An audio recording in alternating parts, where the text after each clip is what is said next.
We now want to begin by crossing over to West Pokot, where the County Governor, John Lonyangapuo, is issuing a financial statement of the county. Let's just listen into a bit of that. I resumed and when I took over office, and primarily the report is on the inspection of quality assurance and project management of construction projects in West Pokot County.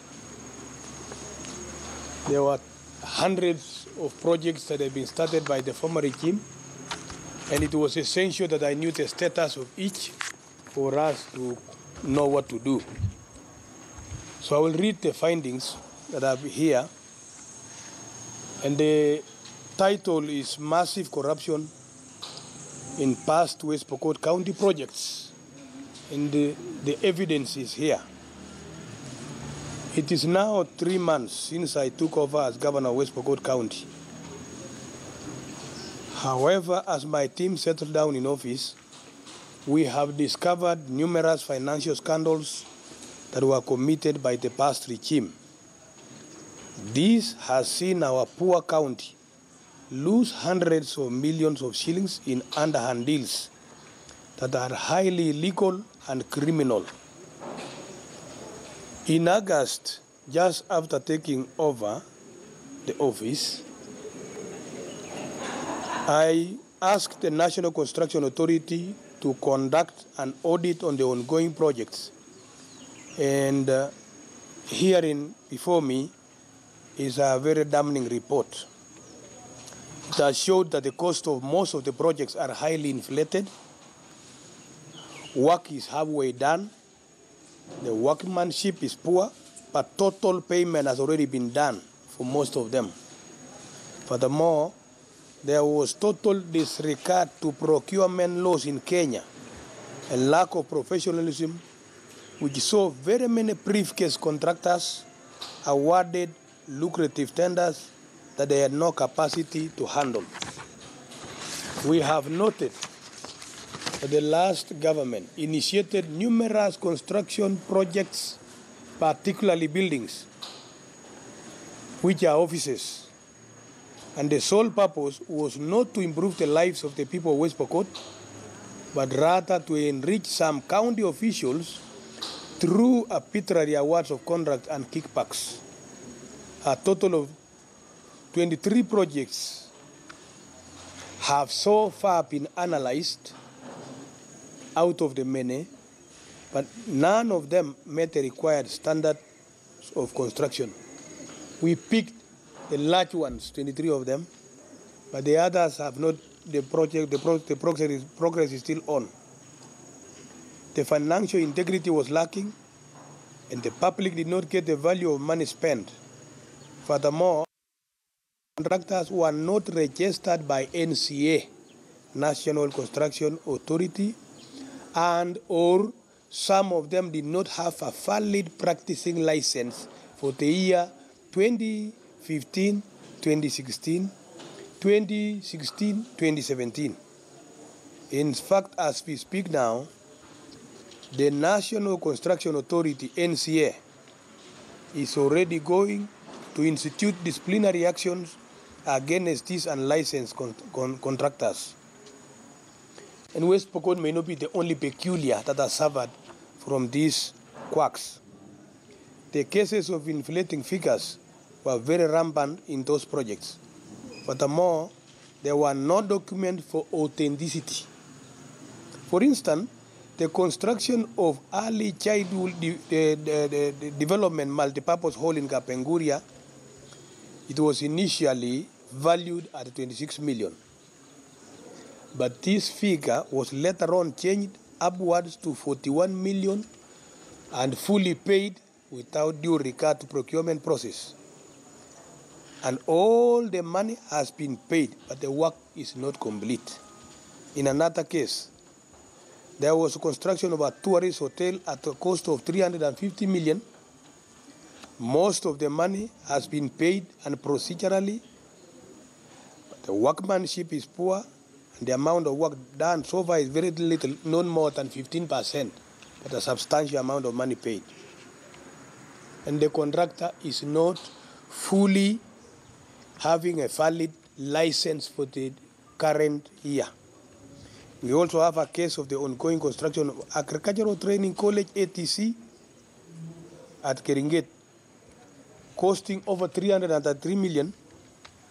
All the money has been paid, while substantial work is pending. To make it worse, it has been built on riparian area, which is full of water and is swampy. So you can imagine the building now, the state it is in. The ground floor is flooded.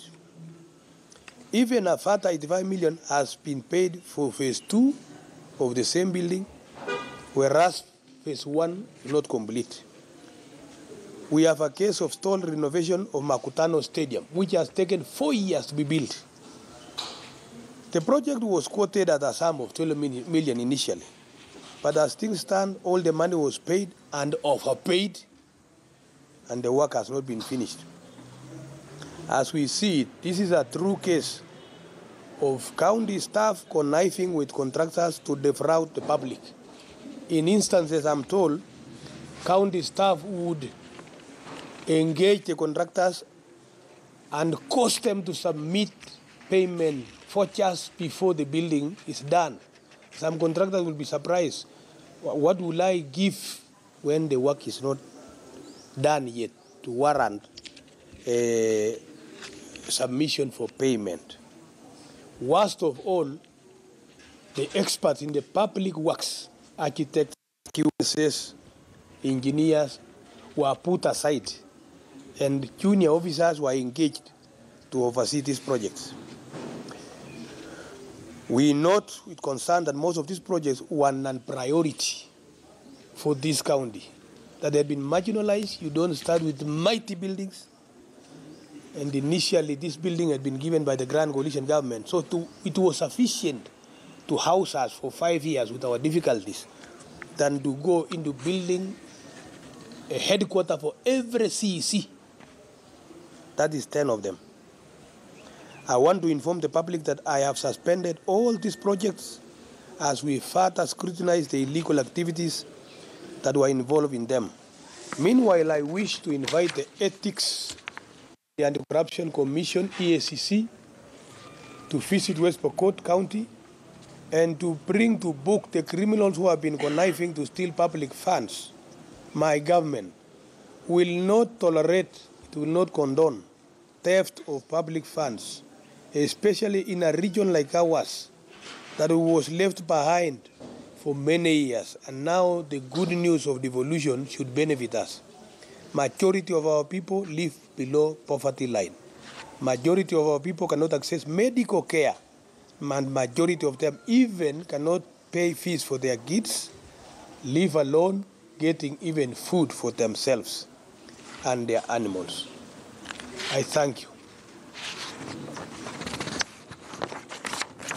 Any question? This is the report. Some projects are hanging like that, and you can see already they have been paid.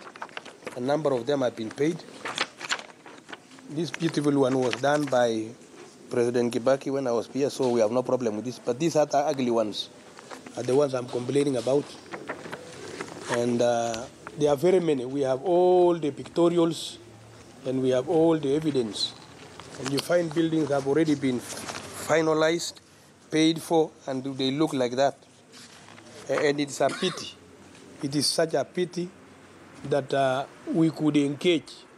And I would prefer, if we start a project, we start with one, particularly that has complete stakeholder participation and that touches human beings on the ground first, before we become super ambitious. I would rather operate on a car, on a motorbike, than on a makeshift as my office, than to go to a major mighty office like this one and there is even no single, there's no water in the building. How would you operate in a building like that? You go to the river to be fetching water. Start with the borehole or bring water first, than to embark onto this huge construction and now become a mountain of our people. Hotel is not a government business, but we can enable investors seriously to do that. But in a right citation of location, we have Nasolot Game Reserve. If we build a hotel there where we have elephants between West Pokot and Turkana County, it will be very good than to just go and put it anywhere where even customers to reach there is difficult. So those are some of the things. And then most of the documents were hidden. Payment forgers was plucked off from the documentations, and that one we are going to follow to the dot. Officers who are responsible must be able to account and tell us how these were done. It's as simple as what you can see, and so on and so on. So it takes us many years. Yes, he has to carry his own cross, and then he had the audacity to go and talk everywhere that the new governor should complete these projects. These projects, their lifespan for some of them would take 10 years to complete. If you are giving a budget line of 20 million per year for a project that is worth 420 million, how many years will it take? 420 divided by 20? 21 years. Where will I be? So I want to do projects that are in my manifesto. If this one were in his manifesto, they are not a priority now. So we'll seize it, make sure the building is okay, so that we also don't lose it. And then we now prioritize, get money for each to come and complete. But before we complete, value for money. Where did the money that was meant to complete this building go? Who went with it? Can the contractor come back? If he's the one who went with the money, come back and complete it. If you donate it to some people, go and get those people to give you money to come and complete it. That is as it is. Because when I'm told to complete now, it means we cover the sins of yesterday, including the money that has already been paid as the project is finished, yet it's not finished. So we have to make sure we stop it and do thorough audit. The contractor has been overpaid. Now we formally recall the contractor. But we also make sure the contractor is correctly registered by NCA. You can't go to the village and bring somebody and claim that the fellow is a contractor registered by NCA. And in the data bank of NCA, the name is missing. So, meaning that there's some construction, there are some areas, some places where some of these contractors go on to get their registration. In Nairobi, those days we used to call it River Road. Maybe they have gone to River Road to get some of this, and it's almost duplicate, but it's not in the data bank, it's not in the computer of NCA. Yes.